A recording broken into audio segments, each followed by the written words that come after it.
not fit for human consumption. Animals won't eat it. Flies, mosquitoes won't eat it. No one in Washington's eating it. No one in the Senate is eating it. No one in Congress is eating it. Constantly being told that I'm full of nonsense and I need to be educated and I've got to stop spreading lies. I'm a scientist. I react to your craziest conspiracy theories. My name is Jack. In our recurring segment, The Connect, we're going to look at comments revolving around your conspiracy theories. The first couple are around my episode about lab-grown meat at user-XC8MT6IZ7Y. I'm not sure if you're a bot. The new meaning of canned goods has struck an all-time low. This product is not fit for human consumption. Some animals won't eat it. Flies, mosquitoes won't eat it. Dogs or cats will make it so bad. No one in Washington's eating it. No one in the Senate is eating it. No one in Congress is eating it. Start looking around you. No flies at McDonald's. No flies in Burger King. No flies in Captain D's. Do you see stray animals hanging around these places? Something is real wrong with this picture. This is a really full-on answer. I'm not sure it's a conspiracy theory necessarily, but certainly leaning that way a little bit. Is lab-grown meat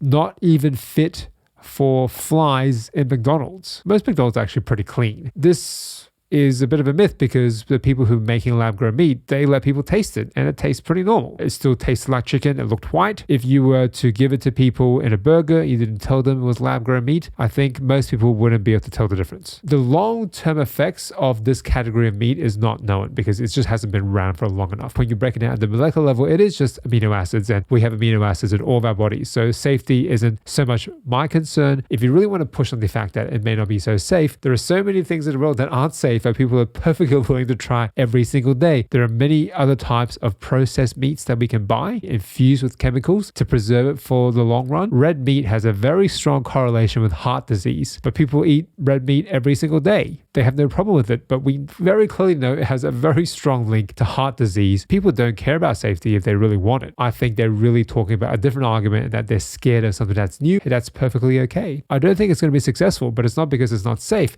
It's because people will be scared of it. People like user XC8MT6IZ7Y, they are terrified of lab-grown meat. The next comment is also around lab-grown meat, and this comes courtesy of Free Your Mind 2261. Lab-grown meat is grown from human cancer cells, not animal cells. Cancer cells reproduce at a very fast pace, and that's the only way they can do this. Please stop spreading the lies that they're growing with animal cells. Also, they know that most people won't eat this garbage unless they were starving, which is what they intend to do. Starve out the people and offer them lab-grown meat as the only alternative. This will start out the zombie apocalypse because these lab-grown meats will feed the hydra that's inside the vaccinated. There's a lot going on here. It's really tempting to be antagonistic in my response. I have multiple degrees in cell biology. I've worked as a scientist for 15 years, and I'm constantly being told that I'm full of nonsense and I need to be educated and I've got to stop spreading lies about my field of expertise. Hopefully you can relate, especially if you're a scientist. This is somewhat frustrating, but we do have to humble ourselves and realize that most people have no idea what goes into scientific training. It is a black box. It is very hard to explain how you learn about science and become a scientist. So we can't hold that against the general public. Cancer cells reproduce at a very fast pace. That's the only way they can make lab-grown meat. That's true. Cancer cells grow at a very fast pace, but any cell can grow at a fast pace if you provide them the right growth conditions. You give them the right growth factors, the right nutrients. We can literally reprogram cells to grow very, very fast. So this is a bit of a myth. People won't eat this garbage unless they're starving. Well, again, as I said, it tastes very similar to other meat, but people are scared of it because it's new. Whether people will be starving before they offer them lab-grown meat is not an economic model that works because lab-grown meat is way more expensive than animals. It is way, way more expensive currently. The fact that they're going to starve people and then give them a much more expensive meat to eat, that just doesn't make any sense. No one's going to make money from that model. This will start out the zombie apocalypse because these lab-grown meats will feed the hydra that's inside the vaccinated. There is no biological agent that can reanimate the dead. Once the brain signal dies, it is dead for good. You can't reanimate the dead. The hydra that's the vaccinated, is that a reference to Captain America? I'm a fan of those movies from Marvel. There is no hydra that's hiding inside the vaccinated. The vaccine is usually just a part of the germ that is designed to teach your body how to protect itself next time it comes into contact with that germ. People think that there are microchips inside vaccines that once they eject it, the government can start controlling you through these vaccine mandate programs. A vaccine and jab it into your arm. The gauge of that needle is smaller than the smallest microchip that man has discovered up to this point. Physically, it is not possible to insert a microchip using the needle that you get for a vaccine. This is all very unlikely. I'm not sure if this is a mistake, but I really do try and respond to every comment on the channel because I think it's a great exercise for me to develop science communication skills. There is a point of diminishing returns in engaging with conspiracy theories, but I do like to thank the user FreeYourMind2261 for taking the time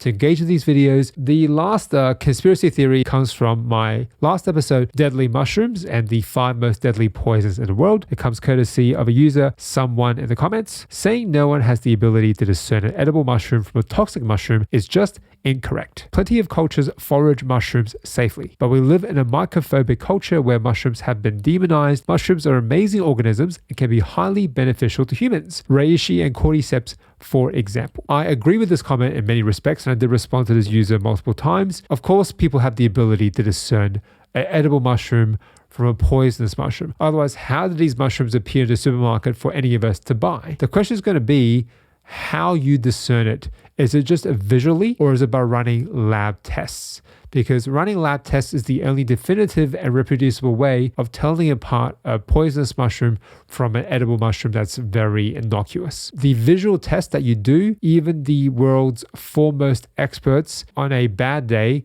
won't be able to tell it apart, and that is a huge risk. The reward for getting that decision right is a more delicious meal. The risk of that is you literally die. So I don't think the risk reward ratio is in the right direction. Definitely mushrooms can have healthy benefits for us. And yes, there are cultures that forage mushrooms safely, especially if they live in parts of the world where the dangerous mushrooms are not enriched and there are more edible mushrooms available. But in Australia, in Victoria, the death cap mushroom is so common and looks so similar to other types of edible mushrooms that the general health advice has to be it is not worth the risk for normal people, for everyday people to go out there and pick their own mushrooms. I'm a microbiologist, so I work with people who work with fungi. These are mycology experts. They look at fungi all the time. Even they do not go out collecting mushrooms in the wild. They buy them from the supermarket. It is just not reliable enough to visual test. By all means, go for it if you want to take the gamble, but I am very conservative. I don't want to take that risk. Thank you for listening and watching. My name is Jack. See you next time around.